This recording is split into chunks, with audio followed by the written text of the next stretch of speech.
ఎన్నికల రణక్షేత్రంలో చిరంజీవి మార్గాన్ని పవన్ కళ్యాణ్ ఎంచుకున్నారా? 2 స్థానాల్లో పోటీ చేయడానికి అన్నయ్యే ప్రేరణ? ప్రత్యేకించి గాజువాక, భీమవరం అసెంబ్లీ సీట్లనే జనసేనని ఎంచుకోవడానికి కారణమేంటి? వాటితో ఏమైనా అనుబంధం ఉందా?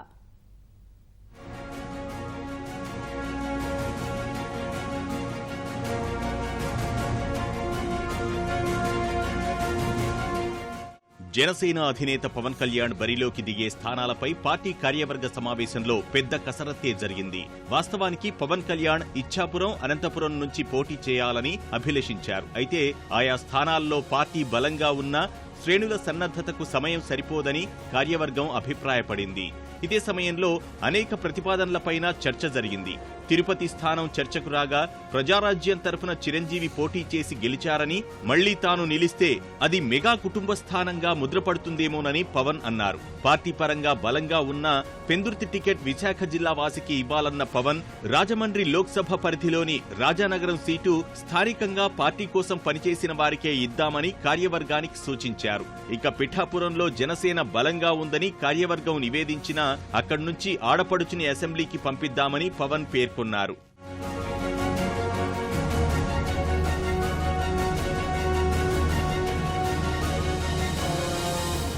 ఈ క్రమంలో ప్రతిపాదనకు వచ్చిన గాజువాక, భీమవరం స్థానాల నుంచి బరిలోకి దిగడం ఉత్తమమని జనసేనాని భావించారు. సాధారణంగా ఉత్తరాంధ్ర నుంచి సీఎం అభ్యర్థులెవరూ బరిలో ఉండరని, ఆ ప్రాంతం నుంచి అసెంబ్లీకి వెళ్లడం ఒక చారిత్రక అవసరమని అభిప్రాయపడ్డారు. భీమవరంలో పోటీ చేస్తే అన్ని ప్రాంతాల్లో పార్టీకి సానుకూల ప్రభావాన్ని తీసుకువస్తుందని జనసేన కార్యవర్గం విశ్లేషించింది.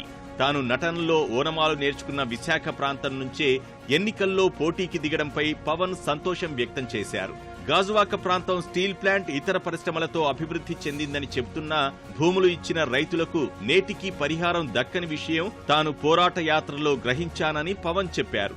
తద్వారా గాజువాక నుంచి పోటీ చేయడం ఒక బాధ్యతగా పేర్కొన్నారు.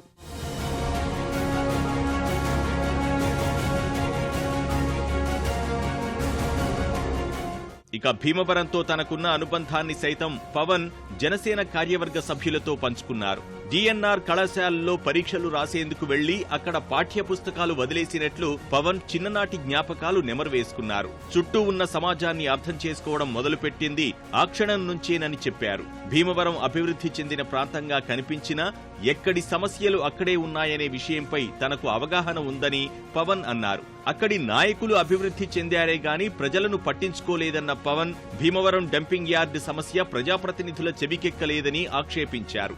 యనమదుర్రు డ్రైన్ ఒక మురికి కూపంలా మారినా పట్టించుకోలేదని, రాజకీయ వ్యవస్థ ప్రక్షాళనను భీమవరం నుంచే మొదలుపెట్టనున్నట్లు పవన్ వెల్లడించారు.